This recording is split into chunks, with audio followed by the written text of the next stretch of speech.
nos ajoelharmos para falar com nosso Deus.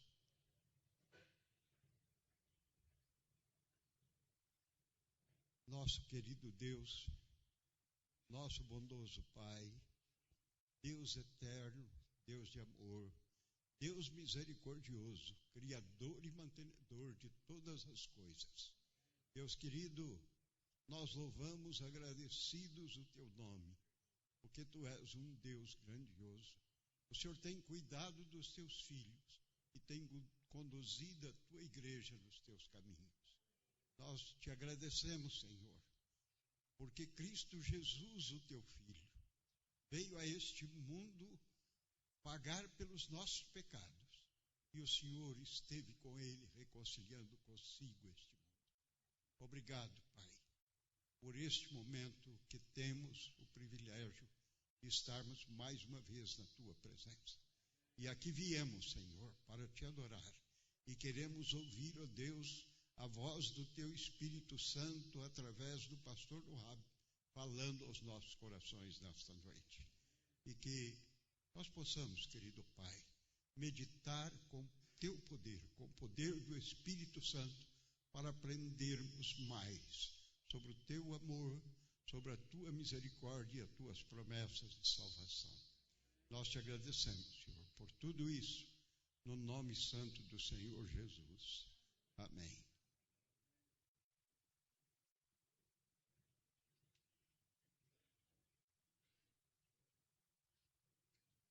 Os irmãos, nós queremos, em primeiro lugar, cumprimentá-los, agradecê-los pela presença e convidá-los para que todas as noites, até sábado da tarde, os irmãos, nós venham estar conosco para adorarmos ao Senhor. Os irmãos se lembram, quando o templo de Salomão foi inaugurado e dedicado ao Senhor, Deus determinou que o povo estivesse em sua presença durante 7 dias.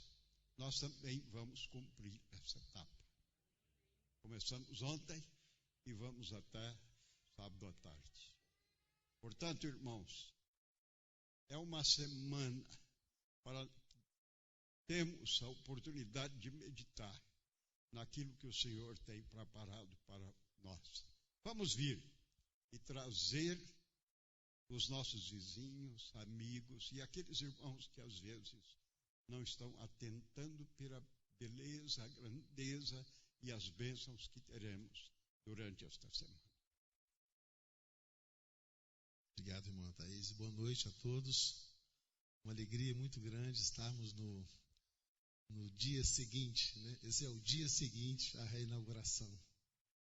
E eu acho que aquela alegria toda contagiante de ontem, ela tende a ir esmorecendo um pouquinho com o passar dos dias, mas o Cristo que nos falou ontem ao coração, através de todas aquelas músicas lindas e maravilhosas, através da palavra pregada, através dos testemunhos, através da história da igreja, deverá falar o nosso coração a cada dia. Todas as vezes que nos reunirmos nesse lugar, orarmos, como o irmão Ataíde fez, pedindo ao Senhor para nos falar, estejamos certos que, mesmo sem muita emoção como ontem, o Senhor vai falar e vai fazer uma obra maravilhosa no meu e no seu coração.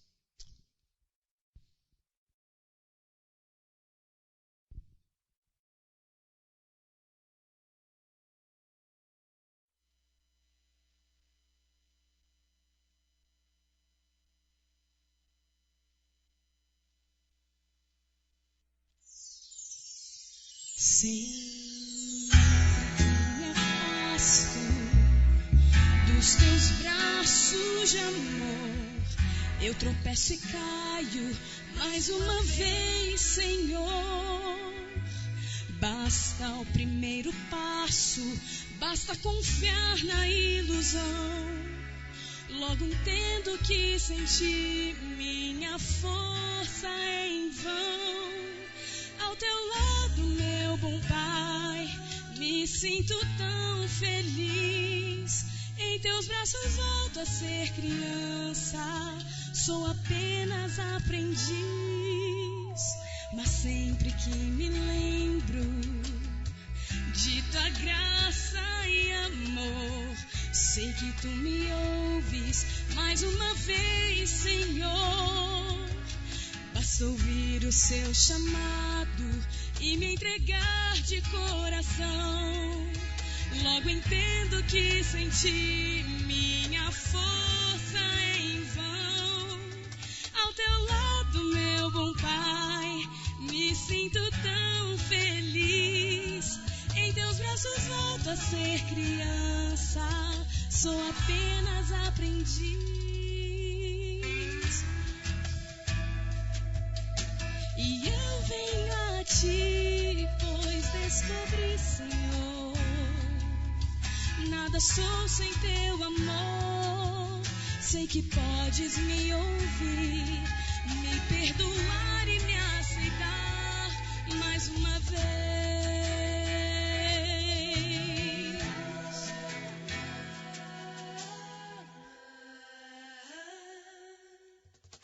Mas sempre que me lembro de tua graça e amor, sei que tu me ouves mais uma vez, Senhor. Basta ouvir o teu chamado e me entregar em tuas mãos. Logo entendo que senti minha força em vão. Ao teu lado, meu bom Pai, me sinto tão feliz. Em teus braços volto a ser criança, sou apenas aprendiz. Mais uma vez, Senhor, eu venho a ti, pois descobri, Senhor, nada sou sem teu amor. Sei que podes me ouvir, me perdoar e me aceitar. E eu venho a ti, pois descobri, Senhor, nada sou sem teu amor. Sei que podes me ouvir, me perdoar e me aceitar mais uma vez.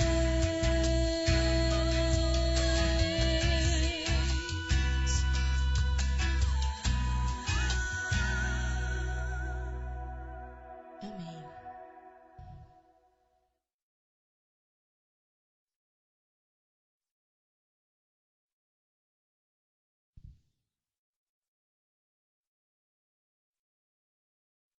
Enquanto nós nos colocamos no caminho de Cristo e começamos a dar os passos que o cristianismo nos recomenda, pelo menos eu penso que uma coisa deveria ser preocupação na nossa mente. Como será o reino de Deus de fato?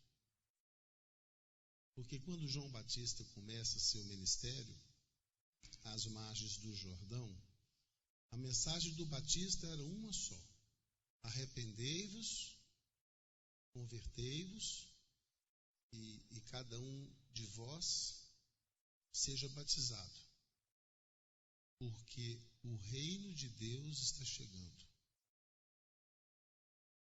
E ele pregou isso por alguns anos, até que um dia Jesus foi ao encontro de João. E João então apresentou aos seus discípulos a Jesus e disse a seus discípulos: aí está o reino de Deus entre nós. E então, a partir daí, começa aquilo que os teólogos chamam de a irrupção do reino. Erupção é uma coisa que está embaixo, escondida, como a larva de um vulcão. E ela irrompe. ela surge assim de baixo. E ela se revela, ela se mostra. Então, o que Cristo fez de fato durante 3 anos e meio foi, em última instância, fazer irromper o reino. E Mateus capítulo 5, 6 e 7, por excelência, nos falam sobre isso. E ele usa diversas metáforas. O reino dos céus é semelhante a um homem que estava trabalhando e achou ali uma mina de ouro. Aí foi para casa, vendeu tudo que tinha, comprou aquele terreno, possuiu aquela mina. O reino dos céus é semelhante a uma semente, como grão de mostarda, que a princípio é tão pequena que é a menor de todas as sementes, a mais desprezível de todas, mas quando acolhida no seio da terra, germina. E ela se revela ser uma coisa grande, de forma que as aves dos céus vêm buscar em seus galhos abrigo, conforto e segurança. Enfim, Cristo lançou mão de todas as técnicas pedagógicas da época para fazer o povo compreender o que significava de fato o reino de Deus. Mas, lamentavelmente, Cristo não obteve assim tanto sucesso como eu imagino que deveria ter alcançado. As pessoas naquela época tinham muito pouca capacidade de extrapolar. Eles eram quase que incapazes de perceber aquilo que não era racional, aquilo que não era sensorial, aquilo que não podia ser visto, ser tocado, aquilo que não podia ser percebido pelos sentidos da razão. Eles só conseguiam acreditar e compreender e aceitar como real aquilo que eles podiam tocar,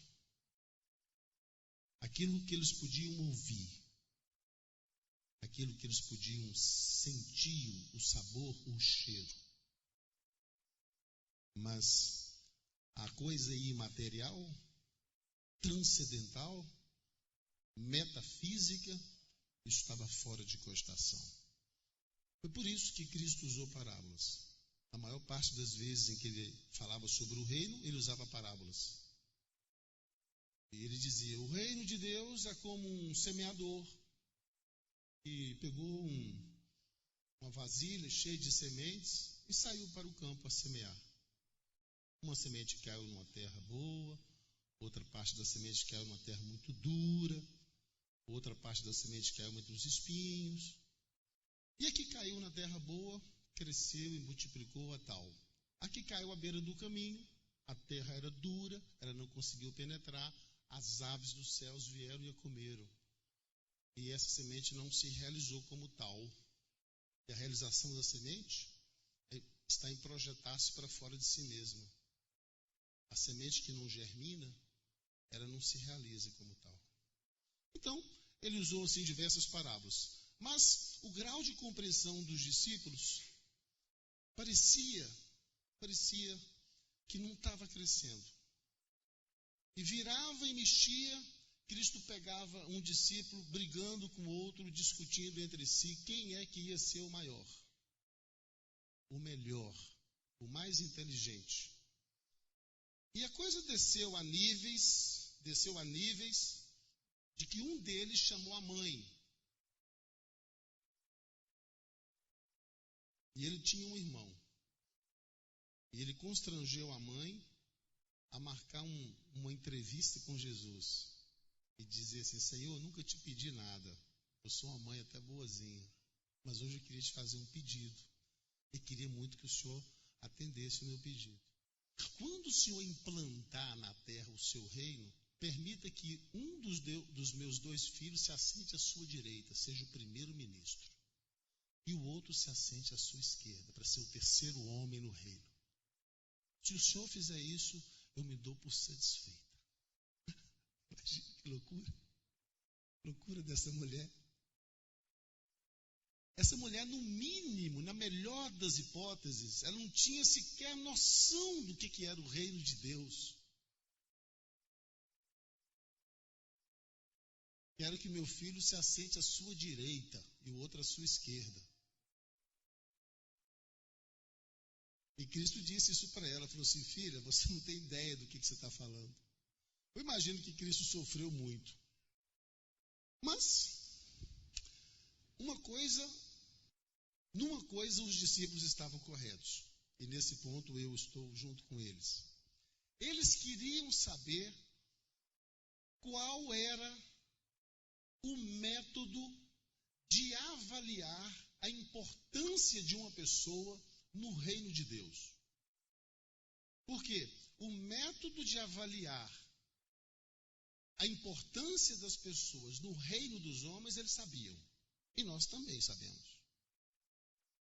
Por exemplo, é considerada pessoa importante aqui no reino dos homens uma pessoa que mora numa casa grande e luxuosa. Você já reparou quando você passa no lugar, tem uma casa linda, com jardins maravilhosos? Aí alguém fala assim: nossa, quem mora aí? Aí você diz: não sei, mas deve ser uma pessoa muito importante.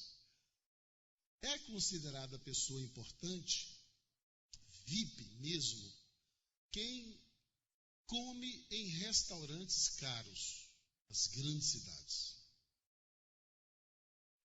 Eu estive recentemente com um rapaz lá em Paris que tomava suas refeições num restaurante muito chique no centro de Paris. Ele me disse: na semana passada eu almocei olhando a Torre Eiffel.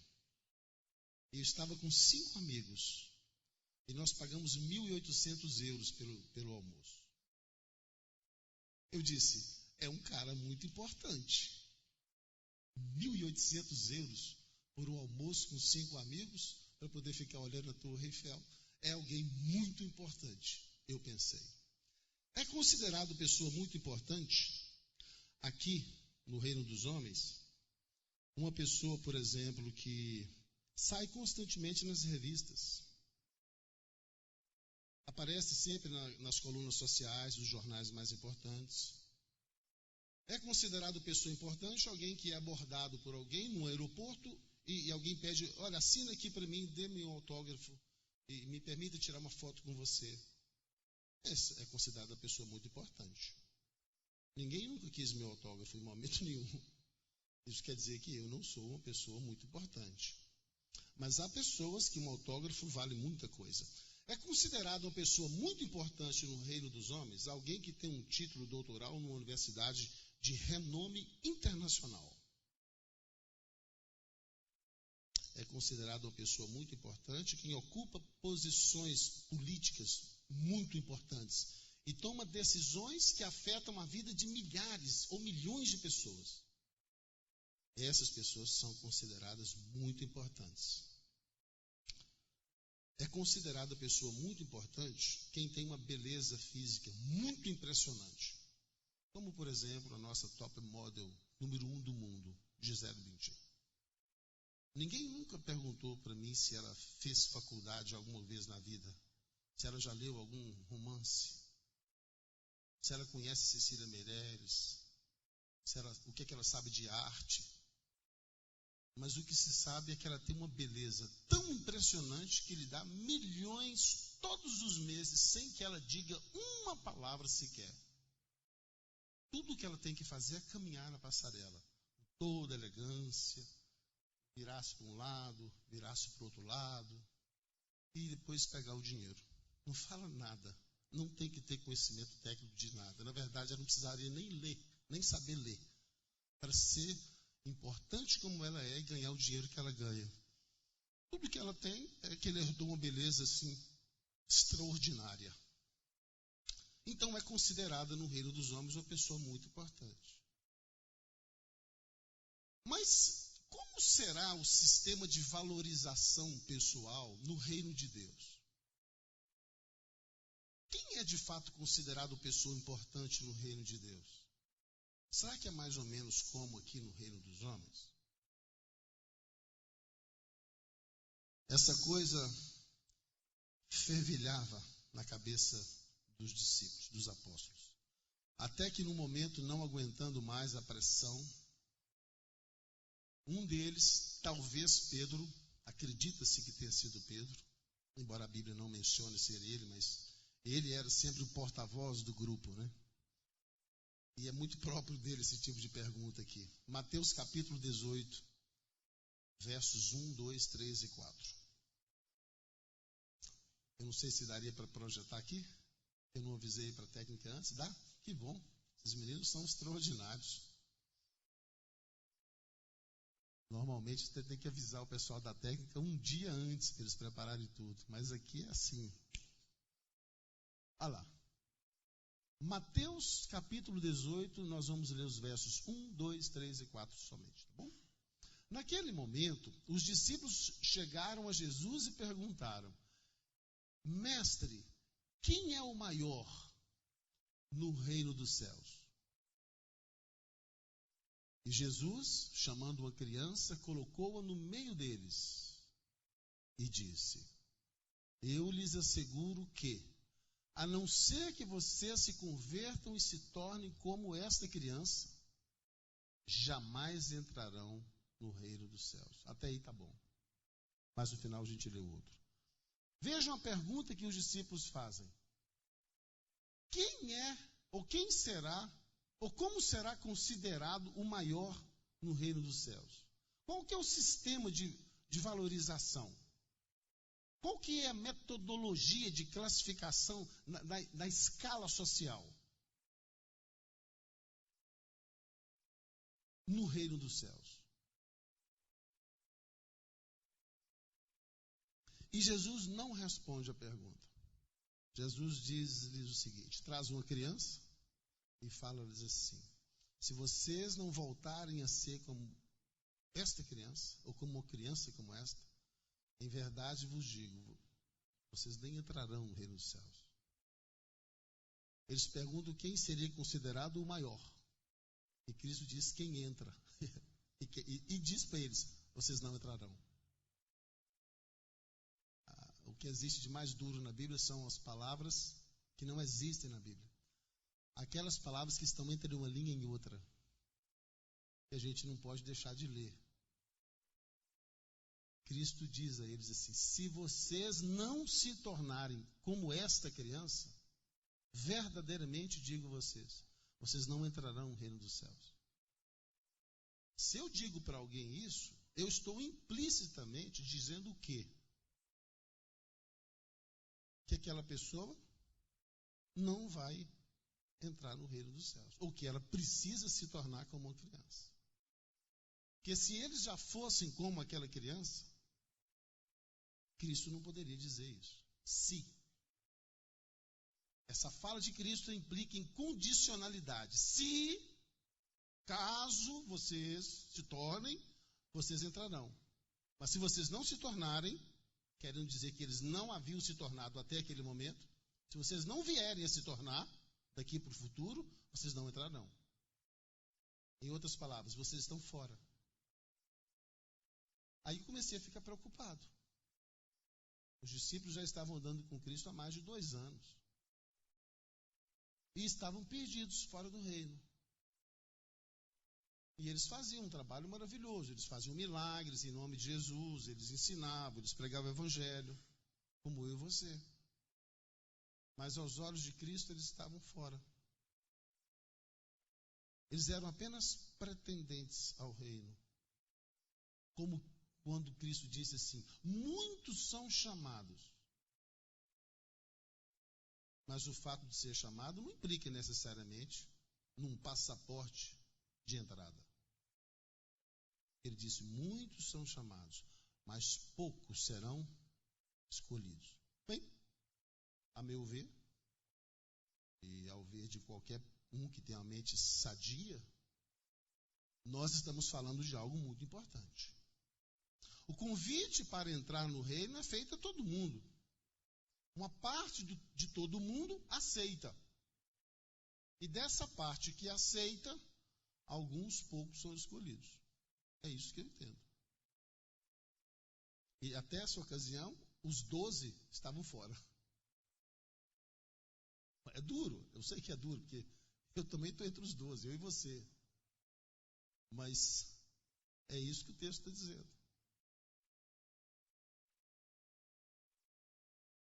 Esse assunto é muito importante, muito mais importante do que eu e você imaginamos.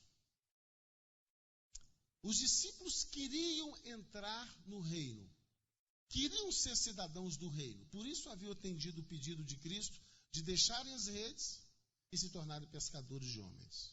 Eles queriam o reino. Mas, a meu ver, eles não estavam muito afim de tirar os pés da terra. Como que se desejassem colocar um pé no reino de Deus, mas manter a certeza de que o outro pé estava fortemente fincado no reino dos homens.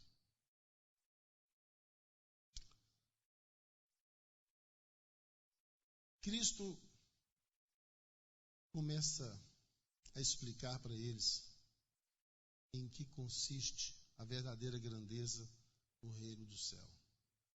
E para isso ele lança a mão de uma criança. E no grego existem várias palavras para criança, como no português. Tem bebê, neném, criança, juvenil, menino, menina, adolescente.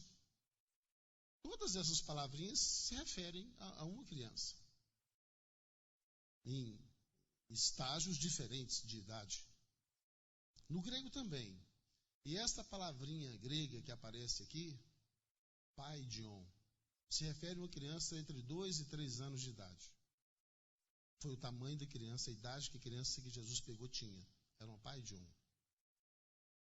E essa criança, Jesus a toma e leva para o meio dos 12 e diz assim para Pedro: se você não voltar a ser como esta criança, verdadeiramente eu lhe digo que de forma alguma você entrará no reino dos céus.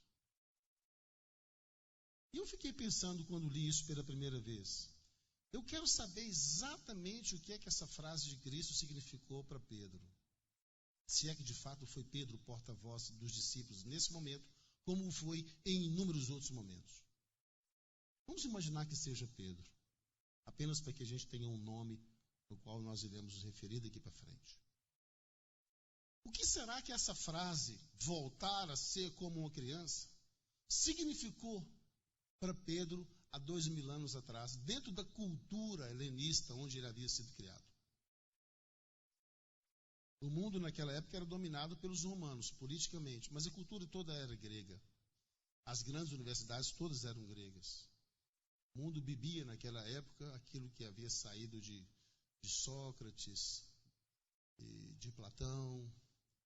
A cultura era helenista e era muito forte. O povo pensava como os gregos, mesmo no reino dominado pelos romanos. Pedro desejava saber qual era o perfil do homem que Jesus consideraria muito importante. Porque ele também, à semelhança dos outros, queria ser um figurão no reino de Deus. Ele queria ter o currículo dessa pessoa. E nada mais lógico do que perguntar a Cristo: o que o Senhor espera encontrar num homem que o Senhor vai considerar um homem de muita importância no seu reino? Porque o que o Senhor disser que vai considerar como importante, eu vou aprender a ser. Porque eu quero ser um figurão, uma pessoa VIP no seu reino. E Jesus toma uma criancinha de 2 ou 3 anos de idade e diz: tudo que eu espero encontrar no cidadão que vai entrar no reino de meu Pai é que ele volte a ser como uma criança dessa. Bem, essa não foi a primeira vez que Jesus disse coisa semelhante. Num outro momento, para um homem muito mais velho que Pedro, muito mais inteligente e estudado do que Pedro, um homem que era um príncipe em Israel, um membro do Sinédrio, que era o Senado Federal judeu, dentro da administração romana. César só não permitia que os judeus decidissem se matavam ou se não matavam alguém. Mas as outras finalidades todas, Roma dava autonomia a essa cúpula de 70 sacerdotes, príncipes judeus, que a Bíblia chama de Sinédrio, mas que na verdade era o Senado Federal dos judeus dentro do Império Romano. Nicodemos era membro desse negócio. Ele era um senador, figurão. E ele também questiona de Cristo o que é necessário ter no caráter de alguém para entrar no reino celestial. E Jesus disse para ele uma coisa muito mais dura que estava dizendo a Pedro agora. Jesus disse: se você não nascer de novo, você nem entrará. Para nascer é preciso voltar, desagregar valores. Agora, para Pedro, ele diz: precisa chegar a ter 2 anos de idade. Pois tá bom, né? Pedro estava mais perto do reino de que Nicodemos. Em vez de ter que nascer de novo, chegando aos 2, 3 anos de idade, já estava de bom tamanho. E eu fui estudar, eu fui ler, eu fui pesquisar, fui ver o que os escritores da época pensavam sobre isso, Flávio Josefo, os outros teólogos que se debruçaram em cima dessa questão, como que eles viam isso. E eu descobri, meus irmãos, que de fato, ninguém naquela época, nessa época que esse evento aconteceu, ninguém desejava desagregar valores. A luta do povo naquela época era para agregar valores. O pensamento grego era: quanto mais experiência você tiver, mais adulto, mais maduro e inteligente você será. Quanto mais conhecimento você agregar, mais importante e com a mente mais sã você vai ficar. Mas ninguém falava naquela época em perder coisas para ser grande. Desagregar valores era definitivamente uma coisa que ninguém comentava naquela época. E a mensagem do Cristo é exatamente essa. Voltar a ser uma coisa que você já foi há anos atrás é desagregar valores. É dar passos para trás, é fazer isso, caminhar para trás. E ninguém naquela época queria caminhar para trás. Todo mundo queria dar passos para frente, todo mundo queria crescer. Quem morava numa casa com 2 quartos, sonhava com uma casa de 3. E trabalhava, e lutava, batalhava até comprar uma casa de 3 quartos. E quando ele conseguia comprar uma casa de 3 quartos, ele pensava: eu vou ficar mais feliz quando eu comprar uma casa de 4 quartos. E aí cada filho dorme num quarto e ainda fica um quarto vago para as visitas. E aí ele ia para o trabalho mais 10 anos para ganhar dinheiro e comprar uma casa maior. E quando comprava também não ficava satisfeito, porque ele tinha que continuar iludindo sua mente com a ideia de que ele estava em ascensão, em crescimento, agregando valores. E quando ele se encontrava com os amigos, eles tinham que contar como que desde a última vez que haviam visto aquele amigo, eles haviam agregado valores. Rapaz, você é por aqui, tem 5 anos que eu não te vejo. E aí, o que você está fazendo? Está morando na Galileia ainda? Ele também. Ah, como também? É porque agora eu tenho 2 casas, uma na Galileia e outra na Judéia. Ah, é? Uhum. E você precisa passar férias lá, uma casa enorme, assim, assim, assim. Ah, mas por que você tem 2 casas? Porque eu tenho 2 negócios. Então, quando eu estou na Galileia, eu fico na minha casa da Galileia, administrando os meus negócios lá. E na época da colheita do trigo, eu corro para a Judéia, onde eu tenho uma pequena fazenda, e nós plantamos trigo lá. Aí eu fico morando na casa de lá. Não, mas me conta, como que você conseguiu ganhar tanto dinheiro assim? Aí ele ia contar como que ele agregou valores. Aí Cristo disse: tem que desagregar, voltar a ser como criança. Aquele que voltar a ser humilde como essa criança será importante no reino dos céus. É o que Cristo disse no verso 4. Ou seja, no verso 3 ele disse: se não voltar a ser como criança, não entra. E no verso 4 ele diz: aquele que voltar, for humilde como uma criança, esse será considerado grande. Ou seja, o mesmo padrão, a mesma régua que Cristo usaria para decidir quem ia entrar e quem ficaria do lado de fora, ele usou para definir quem seria considerado grande ou quem seria considerado pequeno. O padrão era voltar a ser o que se havia sido um dia atrás, há muito tempo atrás. Desagregar valores. A mansidão própria de uma criança, a humildade própria de uma criança de 2 anos de idade, que não cogita o mal de ninguém, que não tem capacidade de fermentar um ódio no coração por 5, 6, 7, 10 anos, até chegar a oportunidade da vingança, e era destilar o veneno maldito do ódio da vingança naquele crime ali. Uma criança não tem essa capacidade. Uma criança é um ser incapaz de planejar o futuro, assim, daqui 1 ano, 2 anos, 3 anos. Nenhuma criança de 2 anos pensa no mês seguinte. Uma criança de 2 anos, no máximo, se for uma criança muito madura, ela vai pensar no próximo domingo, que é quando minha mãe vai me levar no parque outra vez. Mas depois desse domingo, ela nem imagina que possa existir mais tempo. Uma criança de 2 anos, ela não planeja o futuro.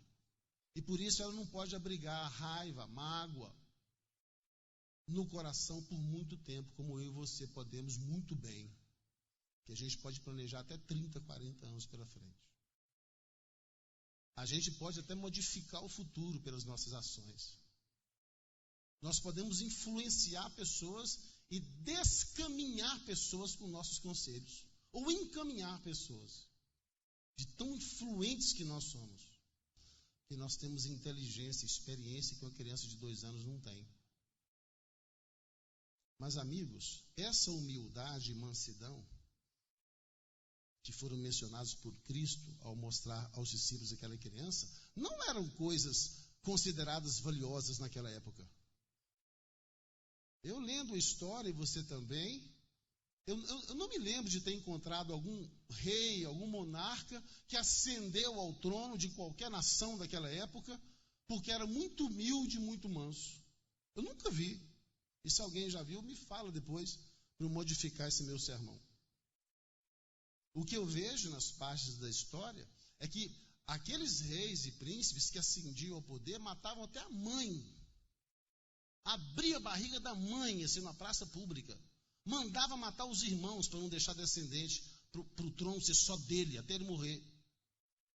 Eram através de guerras sangrentas e batalhas que duravam anos, que os homens subiam ao poder e botavam coroa em sua própria cabeça. O que tinha poder e autoridade é o que matava muita gente, é o que esmagava reinos. Esse era considerado o homem de autoridade. Mas ninguém nunca conseguiu chegar a ser um rei, porque era bonzinho, humilde, perdoador e manso. Isso era a qualidade de uma pessoa imbecil, idiota, naquela época. Foi o que eu consegui encontrar nas minhas leituras.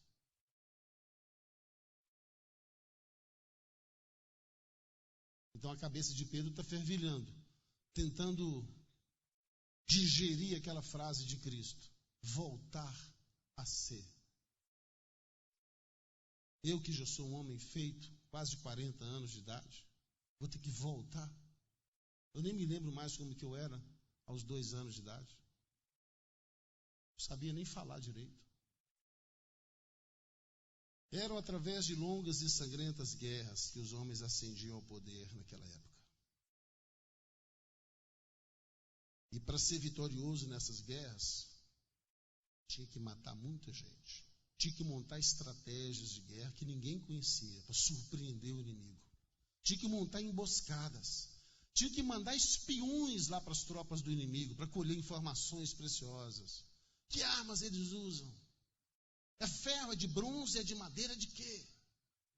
Quantos soldados eles têm, mais ou menos? Quantos cavalos eles têm? Os arqueiros, eles são quantos? Para poder montar uma estratégia. E aí era com dinheiro que eles compravam a dignidade, a moral de pessoas. Porque às vezes cidadãos do reino que iria ser atacado vendiam informações para os inimigos que vinham. E a troco de dinheiro eles entregavam a sua nação.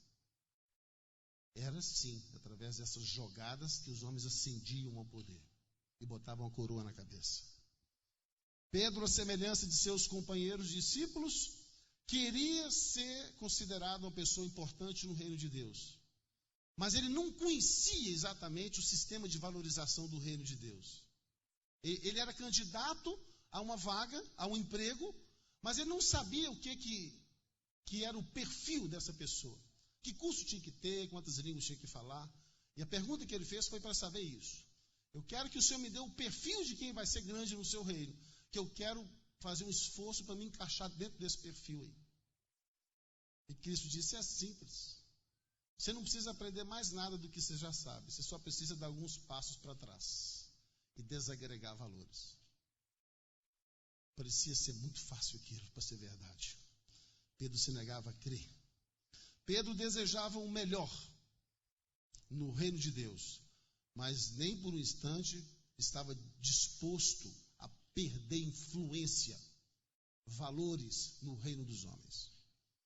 E esse assunto não era só Pedro e os discípulos, todo mundo era assim. Você se lembra daquele jovem príncipe rico que se jogou aos pés de Cristo numa estrada empoeirada e perguntou, mestre, o que é que eu tenho que fazer para ser salvo? Porque eu não me sinto salvo. E Cristo disse, olha, você precisa guardar os mandamentos do meu Pai. Ele disse, isso eu já faço desde pequeno, mas mesmo assim não me sinto salvo. Cristo disse, então só uma coisa te falta. Vai para sua casa e desagregue seus valores. Venda seus palacetes, venda seu ouro todo, dê para os pobres. E vem aqui que eu vou te dar o reino dos céus. Olha a proposta. E a Bíblia nos diz que ele virou as costas para Jesus e foi embora triste com aquela fala de Cristo. Porque a fala implicava em perdas, em desagregação de valores, em perda de influência. E a Bíblia completou dizendo, porque ele era muito rico, tinha muitas posses. Voltou para casa, na certeza da sua perdição. Ele foi a Cristo na dúvida, e voltou na certeza. E não teve força suficiente para desagregar valores. Ah, meus irmãos, como é difícil voltar. Como é difícil querer perder. Eu me lembro, e você também deve se lembrar muito bem, de um cavalheiro, primo de Jesus, que um dia sentiu que seu público, seus seguidores estavam minguando, diminuindo. Até que todo mundo foi embora. Aí um amigo se aproximou e disse, olha, não quero causar confusão, nem quero entregar ninguém não, mas os seus discípulos estão deixando você para seguir aquele primo seu que você batizou há poucos dias aí no Jordão. E disse que não tinha dignidade nem para abotoar as sandálias dele. O povo acreditou. Eles estão deixando você. E estão indo tudo atrás desse Cristo. Tem mais de 10 mil com ele. É por isso que não tem ninguém aqui com você. Aí João Batista disse, ah, é? Então diz aquela extraordinária frase, convém que ele cresça cada vez mais, enquanto eu vou diminuindo cada vez mais. Até que ele chegue a ser tudo e tenha todos, e eu chegue a ser nada e não tenha ninguém. Esse cavalheiro havia compreendido o sentido do reino. Ele desagregou tudo. Tanto que depois da sua morte, depois que ele perdeu todos e tudo, perdeu a cabeça. A cabeça foi parar num prato, numa festa, após uma dança de uma jovem sensual. Aí Cristo reuniu os discípulos e disse assim, você se lembra de João? Quem vocês pensam que era João? Que valor vocês dariam a João? Um caniço agitado pelo vento? Um magrelo que comia aí mel silvestre e raízes no meio do mato? Um louco que falava coisas completamente fora de órbita? Não, Jesus lhes disse, não. Eu vos digo em verdade, dos homens que até hoje nasceram nesse mundo, ninguém foi maior que João. E de todos estava incluído Elias, Davi, Enoque, que foi trasladado vivo, Eliseu, Cristo disse: todos esses homens que vocês consideram grandes foram menores do que João. João foi o maior de todos eles. Eu lhes digo uma coisa: em todos os anos que virão até o fim do mundo, não nascerá do ventre de mulher um homem com a estatura de João. Todos serão menores do que João. João é o maior. Um homem que nunca namorou, nunca se realizou como homem, nunca beijou uma mulher, nunca teve uma paixão. Nunca teve um grupo de amigos, nunca saiu para fora do território do seu país de nascimento, nunca foi aplaudido por ninguém, nunca frequentou as escolas gregas da época, nunca aprendeu a falar um outro idioma que não o seu materno. Um homem que nunca recebeu nenhum presente importante de alguém, que ninguém o considerava importante. Um homem que provavelmente morreu sem saber ler, e não pôde deixar nada escrito das coisas lindas que ele falou. E que não deixou um filho varão para perpetuar sua semente. João Batista botou fim à sua descendência, porque ele morreu sem germinar, sem deixar semente. Para os homens daquela época, João Batista era um cão que colocou fim à sua existência. Um homem sem nenhuma realização. Nunca escreveu um livro, nunca plantou uma árvore. E Jesus disse: esse eu considero o maior e mais importante de todos os homens que já nasceram e que estarão por nascer nesse mundo. O sistema de valores no reino dos céus não é só diferente do sistema de valores no reino das terras, mas às vezes me parece ser o contrário, o oposto. Porque houve ocasiões que o próprio Cristo, o mesmo Cristo, disse assim: aquele que quiser ser o primeiro, seja o último. Aquele que perder a sua vida é o que vai viver para sempre. E aquele que quiser salvar a sua vida, esse é o que vai perder. E quando você for a uma festa, procure os últimos lugares para se sentar. Nunca os primeiros. Porque pode ser que você se apresse a ocupar os primeiros lugares e depois de você chegue alguém mais importante que você. E o dono da festa, para sua vergonha, peça para você desocupar o seu lugar e ir lá para trás, para que alguém mais importante que você se assente no seu lugar. Então faça o seguinte: chegue na festa e sente no último lugar. E aí você vai correr um grande risco.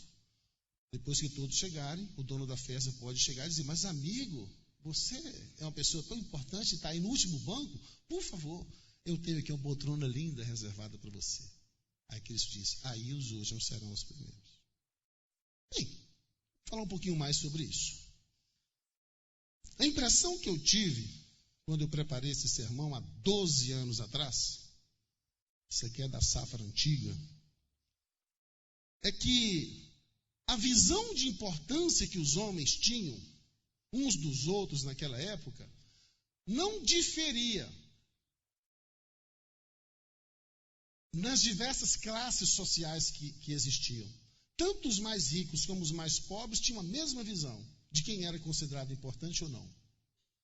Desde um simples pescador como Pedro, até um erudito, um homem muito culto como Nicodemos. Os dois pensavam a mesma coisa. Então, era uma doença, sim, era uma pandemia. A doença tinha contaminado todo mundo naquela época. Os ricos, os pobres, os cultos, os incultos, os homens, as mulheres. Os sábios do reino da terra, durante a Idade Média, eles se enclausuravam nos mosteiros, no alto das colinas. E ficavam trancados lá 10 anos, 15 anos, 20 anos, sozinhos dentro de uma cela, sem ter contato com nenhum ser humano. Só recebiam comida 3 vezes por dia e água, e recebiam livros para ler. E ali eles ficavam cultuando o intelecto e acreditavam que estavam em conexão direta com Deus. E depois da clausura de 20 anos,